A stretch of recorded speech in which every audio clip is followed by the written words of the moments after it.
Hey, welcome back to Make Others Successful, a podcast where we aim to make you successful in your workplace so you can in turn make others successful and then make others successful, and on it goes. This episode's a little bit different than our normal structure, and that's for good reason. We're actually developing a product called VIA to help organizations get on a path to a better workplace. And that requires getting thoughts out of heads and onto paper. So this is actually a sort of glimpse behind the scenes to that process and shows how we've been developing that product, which we're excited to share more about in the future. Specifically in this episode, we're focused on the topic of internal collaboration. How do your people work with each other internally? We'll talk about our mindset and approach to this topic, some principles we think you should adopt, and even some tactical how-tos. So please enjoy the conversation between Matt Dressel, Mike Bodell, Livy Feldman, and myself.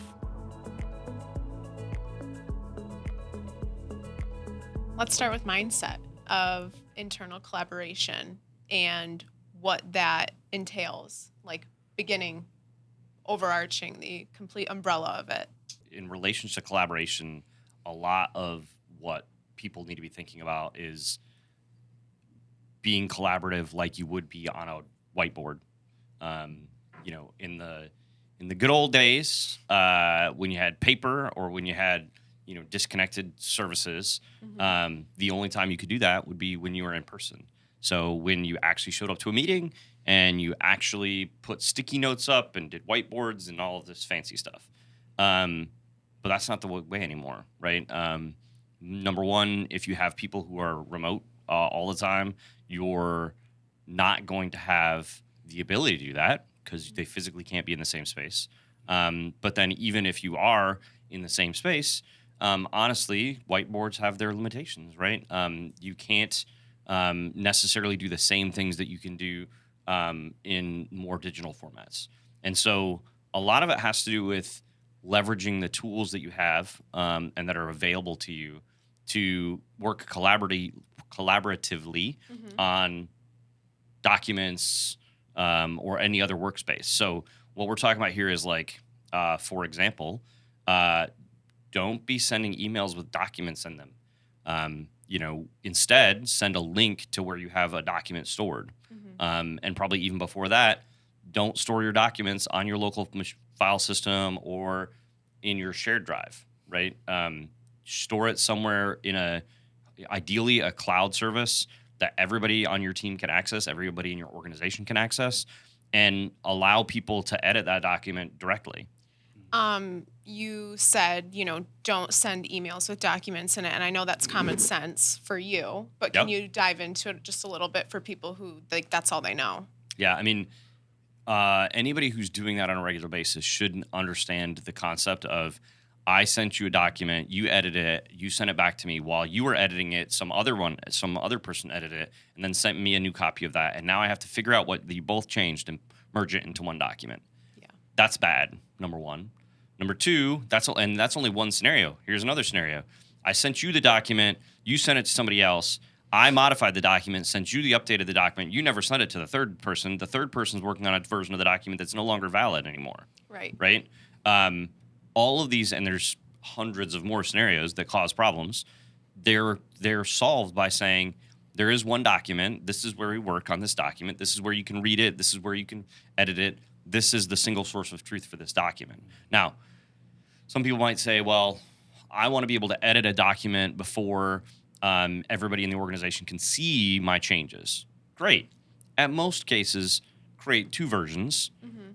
That's worst case. In almost all scenarios, you can implement functionality today where you have a published version and an edited version.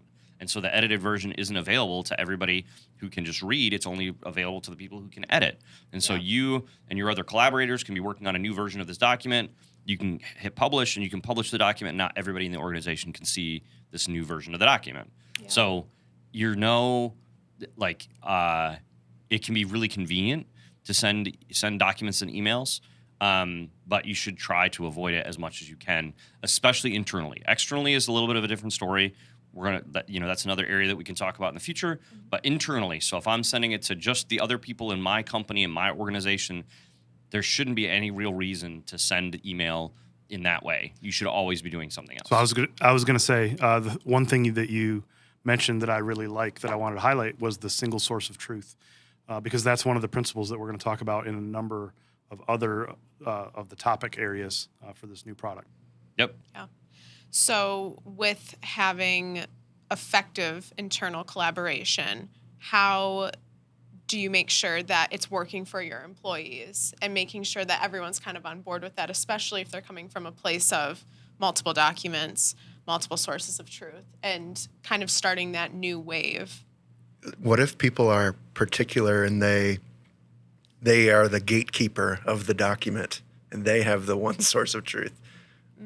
How do you combat that too? Yeah, I mean, so we're getting, when you talk about the 3 different sections, the first section is about the philosophy of it, and the principles. We've talked a little bit about the principles a little bit. What you're really talking about is like some of the methodology or the way that you go about it. The concept that documents are mine to own is a bad concept, right? Documents are owned by the business, and they're owned by a role in the business at worst case, right? The engineering team owns the design documents. The HR team owns, employee contracts, right? A person does not, right? And the reason that's really important is another thing that has been prevalent in this new wave of technology is the concept of personalized data storage. So instead of talking about I store it on my local machine, now it's I store it in my OneDrive, I store it in my G Drive, my Google Drive, my whatever that is, and it's very personal. It's my Google Drive, right? It's not my team's Google Drive. It's not the company's Google. It's my Google Drive, right? And the reason that's really there's an important distinction there is that if you do it that way, if you're storing it, even if you're sending a link. So let's say that I am somebody who I send links all the time. That's all I do is send links to documents. But all the documents are stored in my OneDrive or in my Google Drive, right? That's still a problem, right?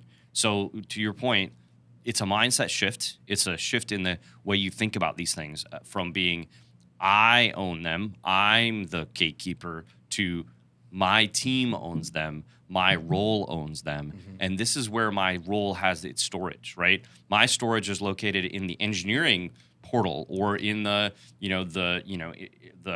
if you're in a design team in particular, maybe the design team's portal or their working space, right?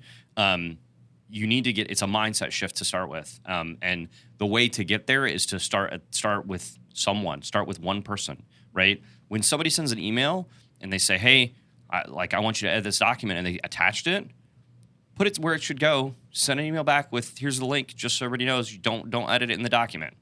Simple. I'm not calling anybody out. I'm not telling them they did a bad job. Just changing it. Like, we're going to do this differently. This is going to happen differently, right? It doesn't have to be aggressive. It doesn't have to be absolute. People make mistakes, and that's okay. But every chance you can get, push people in a different direction. I have, in many cases, had people send an email about something with a document attached, switch that, put the document in Teams somewhere, start a channel thread where I start talking about it in that other location, right? Because another thing that we haven't talked about yet, don't send email.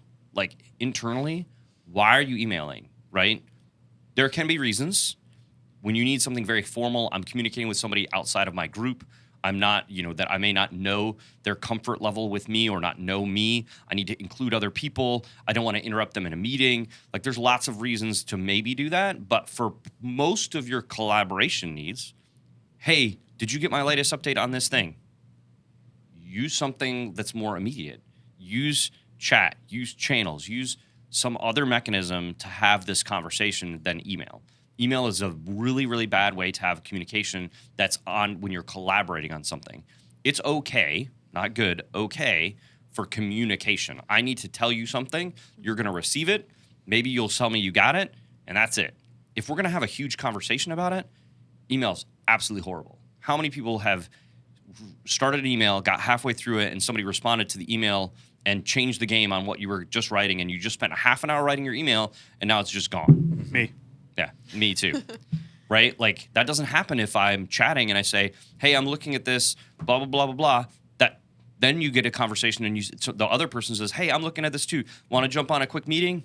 Cool. Let's get on a meeting, have a conversation." Right? Even something as simple as so-and-so is typing, like some of the collaboration tools, you can see when someone is interacting with it as opposed to something that's Or that somebody's there. disconnected. If you're Yeah. editing a Word document online, you can see, oh, somebody else is editing at the same time. Right. Yeah. Hey, let's chat about this. Like, you're in this too. What are your thoughts about this? Right? So, when you think about the principles that we would espouse, that's what they are. A lot of it has to do with email. Like, don't email documents. Don't email at all. Put your documents in a shared location so that you can, share them in emails or in other places. So you have and then finally, so you have a single source of truth. Like, you really want one place that people can go to find these documents as best you can. It's not going to always happen. It's not going to be perfect. Nothing is perfect. It's okay that it's not perfect, but the intent, the process, the standard should be, this is where these things go, and this is where these things live. Kind of sounds like with like the overarching mindset to kind of approach internal collaboration with is like lifting the veil. Like nothing is incredibly, like with email, you don't know who's on the other end right away. You don't know who is watching or, it's not as transparent basically. Whereas when you share documents and you use more casual messaging, you have a little bit more of a connection. So the way I would describe it is that in the last 5 years, I would just maybe even go as far as to 10 years, the technology has changed to the point where you don't need to. It used to be that, in person, face to face, you had traveling salesmen, I would travel for a business meeting. Everything's got to be in person. Yeah. Then it got into, well, we can do conference calls or we can do direct phone calls. Okay, I will do a phone call, but still the best is in person, right? Now we're in a situation where when you think about it, old school, you also had letters. You could physically send a physical letter through like inter-office mail or through the U.S. Postal Service, right? And you use those things for different purposes, right? But the technology wasn't there at that point to be able to do collaboration and direct communication, right? Mm-hmm. So person-to-person communication in a way that was very valuable, right? The best you could do back in the day was something similar to like group text. Which has its own problem, right? And you can still do that. We would consider that to be group chats or direct messages. And those also aren't super great. Like that wouldn't be my first modus operandi, right? That wouldn't be the first choice of trying to communicate with somebody. But today the technology is so much better. You should just be comfortable with it. You should become comfortable with it. To your point about lifting the veil, like this stuff is there. It's not that different than what you probably have experienced in other forms, but the technology is just way better today than it was before, right? Even, when you think about Skype for Business or back in the day, AOL Instant Messenger, or you think about, all of these different, there was... Once upon a time, email was the breakthrough. Jabber. What's that? Once upon a time, email itself was the breakthrough technology, 100%. right? And then everybody became accustomed to it for communicating and documenting contracts and having that stuff, and the world has changed significantly. It's like, what has the iPhone done for the world? Yeah, I mean, it's interesting the comparison there. Email, the conversion from writing letters to emails was pretty simple. Mm-hmm. You have it's almost one for one. You've got a to, you got a from, right? You've got a subject, you've got text. You write your text. You have a footer with your signature. Very, very, very much like letters, right? Formal letters. These other forms are very different in the way how they're used and what you do, the formality of it. They're very different in the way they work, and so that's I think one of the reasons why people are challenged with dealing with that, right? If you're very used to phone calls, writing letters or emails, this is a different kind of thing. Yeah, and you might say that email once upon a time was pretty effective for communication. Right, but it was way more effective than sending a letter, right? Yeah, memo, but not as effective maybe for collaboration. And so there's always been a disparity there. And now the tools that we have are much more effective at allowing people to collaborate and communicate. Yeah, this was what I was getting at. Is so back then, email or letters are really bad because it takes forever to get back and forth. Yep. So call or go in person. Email, great, it's better. It's a little bit more real time, but I don't know how many people, and including myself, who have said, just pick up the phone. Just like you guys are arguing back and forth about random stupid stuff because you're talking past each other. Just pick up the phone, talk to the other person, right? And I'm not saying that instant messaging or direct messaging fixes all of those problems. People still have challenges with being Tone, emotion. giving grace to the other person, Yep. and vice versa, right? Yeah. Like on both sides, because Reading the conversation. reading the conversation and being okay to ask, like, this makes me uncomfortable. I don't understand what you're saying. I don't explain more, or can we transfer this to a different medium? So it's not all gone, but it's way better than email and messaging, or mail and all of that. And it's, and you can't, businesses cannot be run all in person anymore, and they cannot be all run via only phone calls. It just can't happen. At this point, there's very few businesses that can work that way and be effective. Just the way it is. Yeah. I kind of want to use the email as our segue into some of the principles regarding internal collaboration. So we touched on email and saying it's not a great way to communicate. And we also touched on how emails are stored in individuals' email inboxes, which goes back to the point of it's a very individualized tactic. So then it's your own, or it's not shared with anyone else. But if you're wanting to collaborate, choose modes that are that are synchronous, not asynchronous. That I'm going to send you something, you're going to get it, you're going to see it, you're going to be able to respond. It's back and forth, back and forth, back and forth. Not I pitch it over a wall with this big long thing, and I let it go, because that's not the point. No. And that's another piece of this mindset, of the mindset thing that is, I don't know how to describe, but it's communication is spend a bunch of time and make it perfect and send it out, and you should never have to change it. It should be perfect.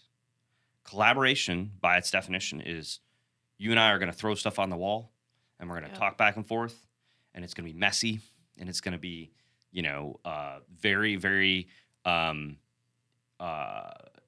two-way, and then it's going to have an outcome, right? And that's the difference between the two, right? And so you need to choose the way that you communicate appropriately for those two different types of activities that those are. From a mindset standpoint, would it be okay to say that when it comes to collaboration, you should start from a point of view that is a shared space point of view? Shared space, trusted, trust. What's the safe space? There's a lot of people who have problems collaborating because they're afraid somebody's going to see their typos. Yeah, I was gonna throw Right? 100%. And you just did. You're just like, hey, Matt, on your thing, I found your typo that you should never do again. Right? The people get really, and rightfully so. Rightfully so. I can see why people have that concern. But they should start from a mindset of, both if they're initiating the collaboration or if they're participating in the collaboration, that So it's okay. we can say the space where you're collaborating should be shared and also should be safe. Yes. If we could maybe use a metaphor of cubicles versus open office. Take the open office negativity out of it, right? There maybe is some correlation there, correlation, right? yeah. But the difference between throwing something over the wall of a cubicle or walking down the hall versus just So- being with someone. When we get into the larger pros about this stuff, like the exceptions, there are, if we're collaborating on firing half the company, that better be freaking Yeah.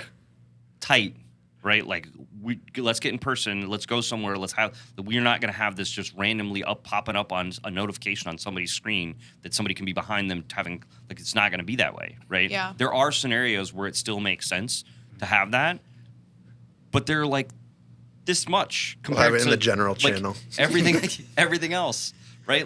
It's not you prove to me that you need it. Explain to me why you have, unless you can justify why the starting point should be this way that Mike was just talking about, the shared space, safe space, open office, whatever. That should be the norm. And the very small exceptions should be, nope, we need to really So- control this and be managed. And Yeah. The other thing that I don't know how to articulate it yet, but it's very much a cast off all self ownership. yeah, which is what I was talking. Right. Which is why when I started that's what I was like. That piece of it is a Which it mindset. goes Yeah. beyond the shared space, because the shared space doesn't necessarily imply yeah. no self yeah. ownership, but no self ownership is pretty key. Yep. Because it protects the organization from a whole lot of downstream ill effects. But it also protects the individual, because if you can change your mindset from this isn't about me, this is about my role in this that I'm playing in this particular topic.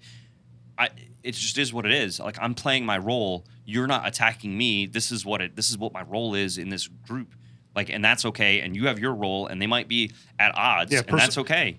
Personal agendas Yeah, at it's the door. there's no personal right? agendas. Yeah. It's just me. Which, truthfully, a lot of this stuff is like HR 101, like how to conflict resolution, but it's all related. Like it's all like, if you're in an organization that can't get from a mindset perspective to that safe space and the shared space and all of that stuff, just go back to writing letters and send it to intern office mail. Like, forget it. Like, Yeah. just don't do it. I was going to say, too, there are a lot of, it's a big jump for people if everything has been private. And I think it would be hard. Again, it's one of those things, like, it might be common sense to you, but to others, what documents to share and you said it's a very small percentage that should technically be just you. Yeah.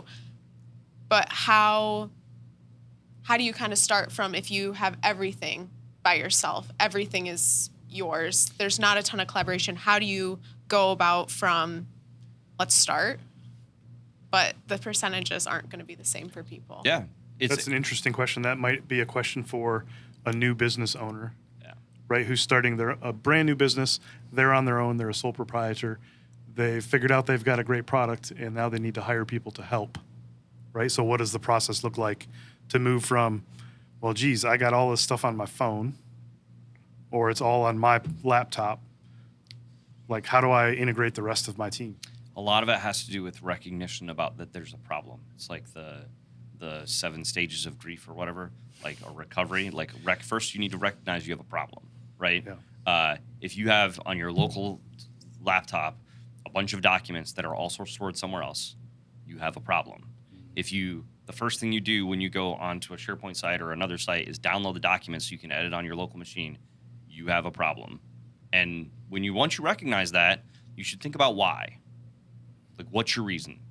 If your reason is because I got yelled at last week because I was halfway through a draft and somebody got pissed off that I spelled something wrong, you have a bigger problem, and you should probably quit your job and go work somewhere else, right? If that's not the problem, you should probably just do it in the shared space. Like, it doesn't make a lot of sense. If people have the time to go judge you for your work in progress, they need to more work. Yeah. Maybe could you give an example of if a company or an organization or just an individual has never collaborated really on a document? Like, what maybe a good document? I know this is going to vary, but I feel like giving an example might be helpful. Like, maybe the beginning of a project or an outline, or because if things have been private for a while. So a lot of it will depend on what your role in the process is, right? So if you're an editor, like somebody sends you documents, like they own the document, they own their role owns the document, quote unquote, right? But they need your input, right? I would have a conversation and be like, hey, like, because there's not much you can do, right? If they own it, it's difficult for you to affect change. It would be a conversation about, hey, can we do it this other way? It would be really a lot more helpful for me, and I think for you. I know might be a problem. Like, can we try this out? Like, I've never done it before. You've never done it before, but let's try this out together, right? Let's figure out how to make this work, because we spend so much time sending emails back and forth with documents and then having to merge it. Let's do something different, right? Could we maybe suggest a scenario like a new sale, and I need a variety of roles on my team to collaborate to try to make that sale? So I need somebody to estimate. I need somebody to write the content for the proposal. I need somebody to review the content for the proposal. I Yeah. need somebody to review the estimate. So I think the challenge is like what Livy's talking about is like I as an individual have never done any of this before, right? I think in your case you're talking about it as a business owner, as a leader, as a somebody that's in charge. I want to start to affect change. We need to do this. I think what Livy may have been getting at was more individual. Like, No, I think I'm asking an individual question Okay. as well. So, for example, let's say I'm maybe an account manager, yep, and I've got a potential client, and I need my pre-sales engineer and my project manager involved in helping to build an estimate and a proposal for this client. And to date, my company has only ever relied on me to put that together. And so what I've done is I've gone around to each of their cubicles and asked them questions and taken notes and had them send me an email with a spreadsheet, right? So what could it look like instead? yeah. To In work your through that case, process. you're the owner of all of that. I'm the person who's responsible for delivering the proposal Yep. to the Yep. client. Yeah. In which case, you're like you have a lot of power in that regard, in regards to what you're doing. In which case, it's pretty easy. Like you can use your OneDrive to start with. If you can't figure out how to do a team, like just start storing it. Honestly, most people in a lot of organizations today will automatically have their local documents stored in a cloud service, either Google Drive or OneDrive or something. And so it's really a matter of just stop sending emails with documents in them and start sending emails with links. So, for example, I might share a space in my OneDrive with those individuals and say, "Hey, can you upload your estimate spreadsheet here?" Or when you send it in Outlook and it says, "Hey, these people might not have access," click the button that says "Give them access." Right? Like, I mean, really, in a lot of the tools that you have today, they automatically sense and they go, "Oh, wait a minute, They're you're pointing sending you a in that document. direction." You're sending a document that's in a link that to a file. I'm going to check the people on your email don't have that. Not all the people have access. What do you want to do?" And you go, "Oh, I want to." Which that's not the way I would do it. Like the way you're Yeah. talking about is the ideal way. But to Livy's point, we're just trying to start out. We're not Yeah. trying to solve the world. We're not trying to eat the elephant. We're trying to just take a small bite, like move forward a little bit, right? And those would be some of the things I would say. On the other end of it, if you're the person that person is like, you're in this role and I'm the person that you come to, and I'm like, I don't want you coming to my cube all the time, ask me a bunch of questions. Can we collaborate on this on a different way? It's a conversation, right? It's a, hey, I want to try this out. It's maybe even talking to your IT department about, hey, is there like, do you guys have any resources that can help with this, right? Help us do this. Do you have someone who can teach us about this? Do you have somebody who can walk us through this? It's going to take some effort, like to your point about somebody who's never done any of that. It's going to take some effort. It's going to take some learning. You're going to do it wrong. You're going to lose some stuff. Some stuff's going to happen.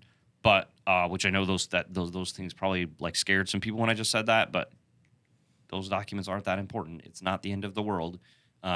Yes, it can be painful, but a lot of that comes from the fact that you don't necessarily know what you should do. Not because the technology is bad, but you're going to go start writing something and somebody else is going to do something different. And you thought that this happened this way and it really doesn't. And that's okay, because in a month after you've been doing it, it'll be like second nature. It won't be a problem. It'll just work and you'll be fine. One maybe small example is when we do our quarterly updates, we meet together as a team. So abstract this into, let's pretend you and two other people are responsible for delivering a presentation. Yep. And so what we do is we say, all right, here's our general outline for the presentation. Mitch, you take this one. Matt, you take this one. Mike, you take this one. And so we each kind of split our ways, work on it individually, all in the same document in the cloud. And then we come back together and review it together, make sure we all agree and it all makes sense. And some of the benefits of that is, quite frankly, I'll get in the middle of something on mine and be like, oh, I want to make sure that's included in Mitch. And I'll go flip to Mitch's tab and be like, oh, yeah, he already got it. Or no, he didn't. Mm-hmm. Let me either put a comment in or maybe put a bullet in and say, hey, Mitch, like I want to make sure this one gets added. Mm-hmm. And I don't have to worry about the fact that you're doing your stuff and I'm doing my stuff. And I can see what you're doing. You can see what I'm doing. I can pick up the slack if I'm like, I got some extra time. I'll fill in a couple things. So back to the mindset of that, and I think where a lot of people, because I've come from this, is you kind of have to leave your ego out, because if you go in and you're like, hey, Mitch, you forgot X, Y, and Z, sometimes the initial reaction is like, I was getting there or I was about to put it in, instead of just, you have to cultivate that mindset, truly. Two ends of that. You're 100% right. One is, hey, it's okay to make a comment. Yep. Number two, if it's like the first draft, like you're not even to the review stage and somebody missed a period, let it slide. Like Yeah. when you get to the final, like Not me. was talking No, about. I'll add that period. Yeah. When we get to the end of it, when we get to the end of the process, we go through and we like actually review it together. We're like, okay, let's go through it, make sure the presentation's right, make sure we're ready to go. That's the point in which just like, let's make sure everything is perfect, right? But before that, like, yeah, go in and if you want to fix it yourself, sure, go ahead, right? But if it's like something that is pretty obvious, Yeah, it's I'm not going to get okay. on your case about, hey, Matt, you forgot a period. yeah, here. it's okay. It's not that big of a deal. And to your point, if somebody is saying that, even if they're doing it early on, it's okay. Yeah. Like it's not. They're not They're not. There is a cultural shift that is going to and has been happening, which is some people have a very difficult time with that situation on both ends. Either A, they cannot let an Oxford comma lie, or they always want to. Whenever anybody says anything, it's always like, I did something bad. I'm in trouble. I should have been better, or I need to defend myself. And in this, when you're collaborating, that's not a right mindset. That's not collaboration, right? No. That is not collaboration. That is two people who have agendas trying to accomplish their agendas separate of one another. Mhm. Collaboration, in the pure definition of the term, you should have a shared goal, a shared outcome that you're both like working together to accomplish, period. Yeah. Well, you three, I think that's what I'm getting at too, is you three all have that mindset with one another. Yeah. Whereas, again, that's not the case That's not everywhere. the case 100%. Which you were talking about lifting the veil, and we were talking about some of those other things, and I agree with you. If I were to rank them, that would be the biggest thing that people need to change about their organization and how they collaborate. Which Yeah. is like there are, people can call it stuffy, people can call it whatever you want to call it. Coming up with the right balance for your organization between formal collaboration that's very, I don't know, probably have a better way to say it, but formal, and ad hoc, war room, like there's lots of ways to talk about it, but like just throwing stuff all around, right? Yeah. There's not every organization will be on one end or the other. The right answer is probably somewhere in the middle, but it shouldn't be like we all have our suits on today and we came into the office to talk about this email that we're about to write. Like that's a waste of time, Yeah. right? Let's just figure it out and move forward. Kind of want to take that down the technology route now That's the that last one that we want to talk about. Yeah. because we've talked about internal collaboration, but on a bigger scale, where do you start with that? What? Yeah, so the first probably the first thing I would say is up-to-date collaboration tools. And what I mean by that is if you're not using the latest version of Word, if you're not using the latest version of Google Docs, if you're not using the latest version of Event, like you need to be on the latest of the latest of the latest. There is so much improvement that's happened in the last even 4 years. And there's so much more that's going to happen over the next 10 years. You need to be subscribed to a service that gets you the latest updates in of those technologies. You mean I can't just pay once and You have it cannot done? just pay once, number one. And if you currently are using Windows or Office 97, upgrade now. There's no even 2 years ago, the technology that you had was just not the same as it is today, and it's gonna keep getting better. The tools are gonna get better. There's gonna be new options, new features. You need to be on the latest and greatest of that stuff. I was going to say, definitely emphasize that point, because I think what a lot of people go into with updates is, well, it's probably just bug fixes. Yeah. Or And it's not it's not working. the case. It's working for me. Why would I need these new things? Right. Like it's everything I do. It's perfect. It's perfect for what I do. they don't even realize what they could be having if they would just like let the updates come and you'll accept it, right? Yeah. Which is like, truthfully, a lot of people get very nervous about updates because it might break something, and I'm not gonna lie to you, it does sometimes, but that is so infrequent. Mm-hmm. And it so doesn't matter for most of the things, and you get so, especially if it's been 2 years since you've updated, it's just update. And that's all about the posture of your organization. If you have an organization with IT, that's the posture of your organization toward whatever the tools you use might be, right? I mean, it can be your organization. It can also be you personally. Like, we know large organizations that have gotten exceptions to keep old stuff just because somebody who's about to retire doesn't want to switch. They know it. Yes. Like, Yeah. like they're like, I don't want to learn Which a is new a- piece of software. Which is a poor posture. It's terrible posture. Like, even if everyone else is updating, that one person that is going to hold everybody back, right? Like, because they can't collaborate the same way as everyone else, right? Yeah. So updates is one thing. Technology, 100%. Get on the latest and keep on the latest. Let the updates come fast and furious.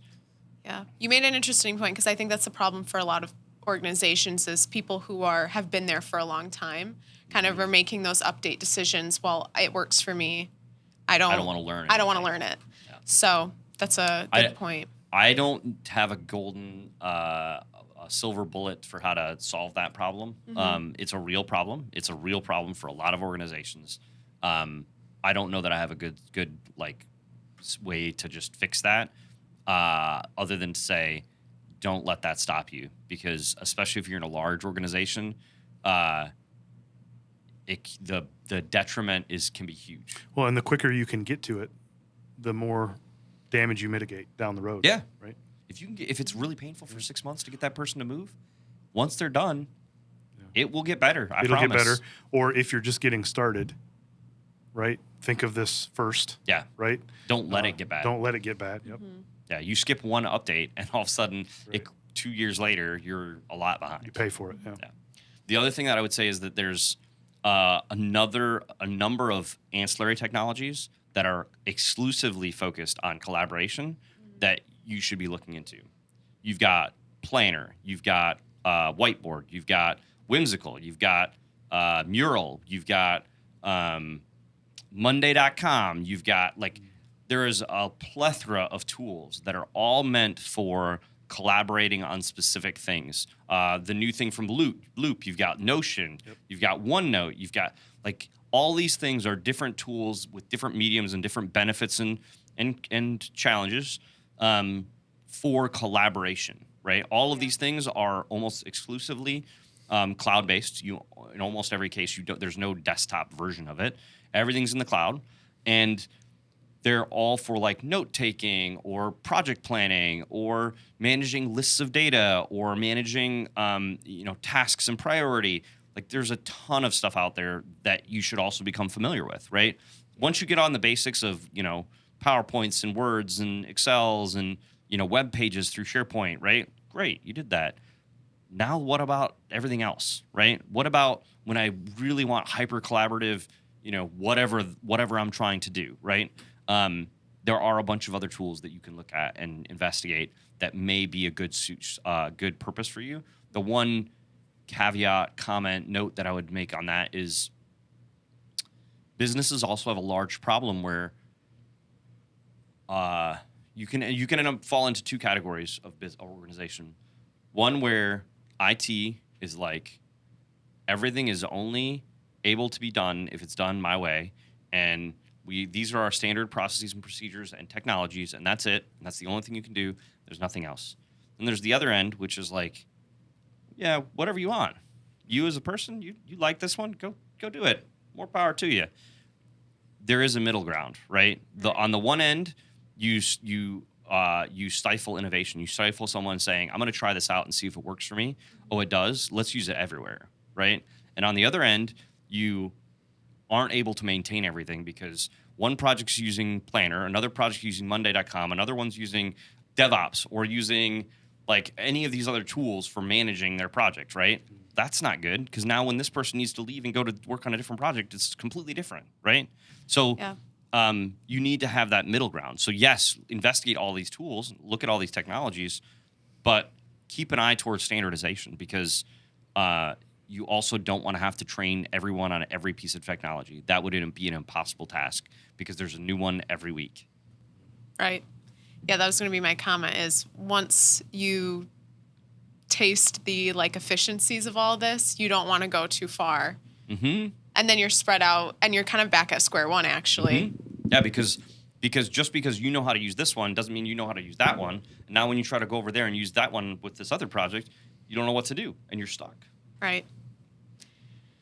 Okay, so with everything that we've talked about with internal collaboration, and to whoever's listening is like, wow, this is something that I'm really struggling with or my organization's really struggling with, what would be maybe your one point or like send-off note to someone who is either dealing with the ego side of things or they don't know where to start? It really depends on your position in an organization and the amount that you can affect change. The ego thing, live the life that you want. Don't have the ego. Let people talk about the periods all day long and let it go.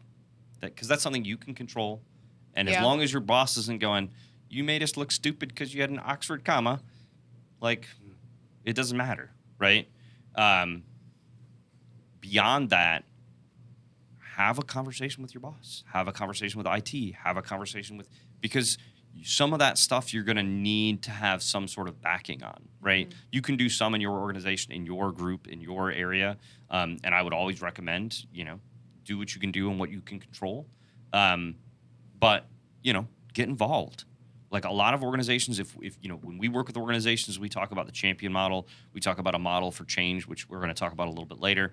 Change management is an important piece. Plug yourself into that. Yeah. Be like, hey, I have ideas about what I think we should do. I think they're valuable. Where's the space in this organization that I can plug into that? How do I make that happen? Mm-hmm. Right?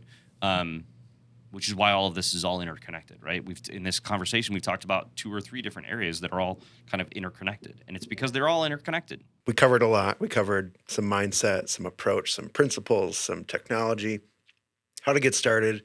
And then the last area that we would typically cover in one of these focus areas is like, what are some frequent problems that people might encounter? And so I want to get into one right now. And that's it. We don't need to do too much. But I know. There's so many. But one is these collaboration tools, this open office environment is noisy. Mm-hmm. How do I keep the noise down? Because I've seen comments online, just people saying, I get rid of that crap, that Teams, that Slack. It's just noisy. Send me an email. How do you tackle that problem? So I would say you probably have someone involved in too many things, or they don't know how to effectively manage their notifications. So different organizations work differently, and different people work differently. Not all of it works the same way. Understanding what it is that the expectation is for people to be watching and monitoring and seeing these things is important. And it's tough because it's very different than what people have had in the past, where I wait for somebody to explicitly address me before I get a notice, right? If I'm a member of a channel or a member of a team, I'm going to get a notice for all of the stuff, right? I'm going to, at least if I don't get a notification in my bottom little ding with my little badge at the bottom, you're going to get, when I go into Teams, I'm going to see you got 15 unread messages, right? And that may be overwhelming for some people, right? Especially people who are inbox zero people. Yes, I have to have an inbox zero. Yeah. Well, people who are inbox zero people and people who are not able to read something, recognize it's not them, and just throw it out. That combination of the two is where I think the real problem comes to a lot of times. I need to get this to be unread, which I have. That's me. I have to have my email unread. but I can look at most emails or most chat messages and within 4 lines go, okay, So I this don't is care. this is where some of those other tools that you talked about that are useful for collaboration can come in handy. It allows you to take those messages that are coming in and put them into places where you can queue them up for something later. So Planner, To Do, Yep. like all of these other these boards, right? These task board tools can be an effective way for you to do that, right? Yep. You can quickly go through that litany of things that are there, create tasks for yourself or a to-do item, and then be done with the email thing and come back to do the other thing, do the actual work when it needs to be done.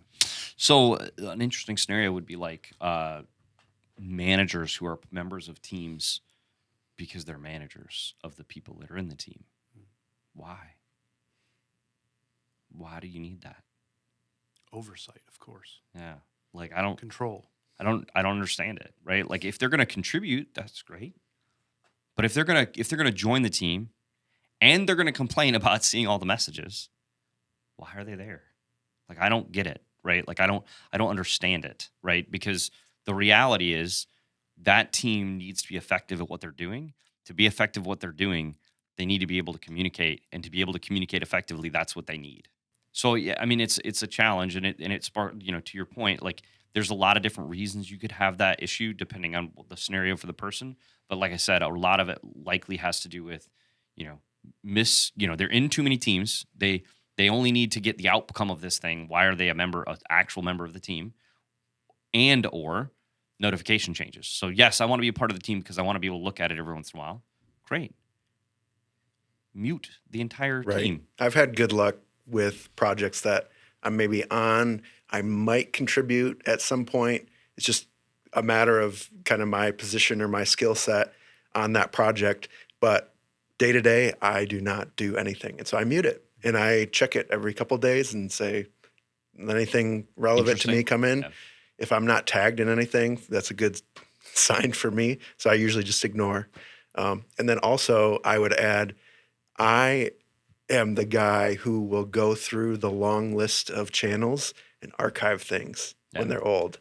I think when you create these teams with all these channels, it can get massive. And so it can be overwhelming when someone is scanning through and seeing all the red notifications. And so I'm like, I'm going to go clean stuff up. I'm going to make that list be smaller and get rid of the Mitch, noise. you are the human retention policy. Yeah. You can also hide in teams in particular. You can also hide teams. So Sure. like there's a number of teams that, like to your point, in our organization that I only need every once in a while, like very, very infrequently. Like yes, they probably should be there, but I don't want to have them in my list. Mm-hmm. Hide them and reorganize, like drag them up and down and reorganize them to how you like to see them and move on. Right.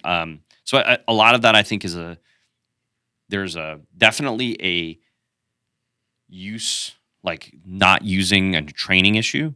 The other piece that I would say is it's also a mindset issue, right? Like it is a, not being used to using the tooling or the way that is happening, right? If you think about a lot of these people, we think about what they've experienced in the past. If the only place you've ever communicated is either via email or in a meeting, it can be overwhelming. People just sending messages after message after message. But I don't know, like that's the way of the future. It's not going away. Yeah. You need to figure out how to manage it and be okay with it. Yeah. So for those of you that claim noise, you need to figure it out. You need to manage I mean, it. when I say that, I'm saying figure out what the real problem is. Right. Right? Is it that you shouldn't be part of these things and you are? Is it that people are putting stuff in places they shouldn't? So let's say we've got an announcements channel and everybody's posting random stuff in there. Right. That's not okay. Right. Like stop doing that, right? Like there is an underlying thing. It's not a technology thing. It's something else, right? It's so fun. And if the problem is, like Mike said, I'm a 0 email person and I'm overwhelmed. I cannot keep up with all of those things. Take it to the next step. Well, like why? Like what are all these? How many of them really matter to you? Like what is going on? We went a lot longer on this than I expected. You seem to think that it was going to be short, I think, but when we get you going, we get you going. I'm excited about it. Thank you for sharing so much with us about internal collaboration today. This is still just kind of scratching the surface. I feel like we could keep going, and we will be covering more in that product that I was talking about earlier. We'll share more about that at some point. But for now, we're going to close it out. Thanks, everyone, for listening. Thanks, you guys, for the conversation. And we'll see you again next time.